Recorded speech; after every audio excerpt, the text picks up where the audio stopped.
Salam əziz şagirdlər. 12 aprel 2026-cı ildə keçirilmiş buraxılış imtahanının 9-cu siniflər üçün ingilis dili suallarının cavablarına baxırıq sizinlə. Gəlin başlayaq. Bunlar sadəcə cavablardır. İzahlar sonra kanalımızda yerləşdiriləcək.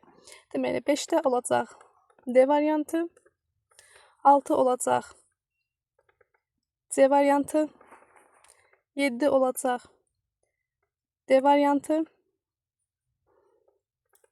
8 olacaq elə C variantı, 9-da B, 10-cu sual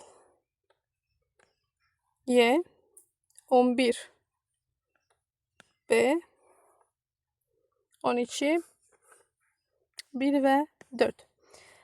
Correct option, she decided to sell her house which is in Kazakh. She decided not to sell. 1 ilə 3 olacaq burada. Elə A variantı.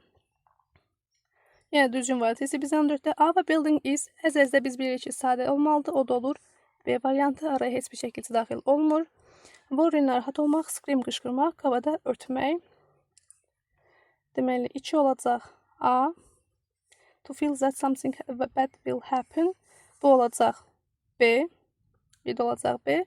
Üçə qalır to put one thing over another thing to hide it, gizlətmək üçün. Bu da olur C. Deməli 1B, 2A, 3də C. Bu da olur Y variantı. Yenə düzgün variantı istəyir. The boy took. Book isim olduğu üçün hers, mine çıxır. İsimlini götürür. İkinci hərfdə isim olmadığı üçün Z olmaz. Z-dən sonra isim istəmir. Maydan sonra, daha doğrusu Z-dən sonra isim olmalıdır. Maydan sonra isim olmalıdır. Çıxar, qalır Y variantı. The boy took his book and returned mine. The passive voice istəyir bizdən I was offered a new job. A qalsın. It is very difficult to answer the question. Burada izdən sonra ikinci yəni P2 yoxdursa bu məhsul növ deyil. I drink milk. Burada köməkçi feil və yaxud da P2 yoxdur. Məhsul deyil. The baby slept. Yenə də köməkçimiz yoxdur. Məhsul deyil. I like to listen. Burada da məhsulluq əlaməti yoxdur. Qalır A variantı. 17 olur A. Çünki məhsul növdə olan cümləni istəyir bizdən. Annoy narahat etmək. Frighten. Qorxmaq. Prove da ki, sübut etmək. To show that something is true. Bu prove-dur. A. 3-də A. To make something a little angry. Bu olacaq B. To make somebody feel afraid. Kimsə qorxutmaq. Bu da olur C. C-də C gedir. 1B, 2C, 3A.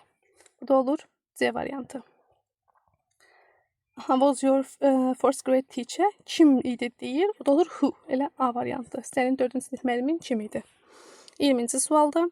Choose the antonym of the underlined word. Burada noisy səs-küylü deməkdir. Quiet isə sakit deməkdir. Elə D variantını götürürsünüz. 20-də this winter I'll stay at my aunt's hazır ifadədir.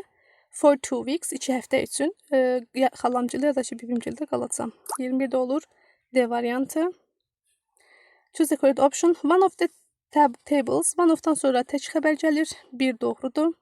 The cost of this construction is. Cost təkdir, is təkdir. İkini də götürərəm. Cavab 1-2 Y variantı olacaq. George and I deyil. Bu George və mən bizdən söhbət getdiyi üçün were olmalıydı. The pages of pages cəm olduğu üçün is yox, are olmalıydı. 23-də oldu Y variantı. 23-də I played very well but I didn't win. Amma qazana bilmədim. Deyir ki, mən çox yaxşı oynadım, amma qazana bilmədim. D variantı tərcümədir.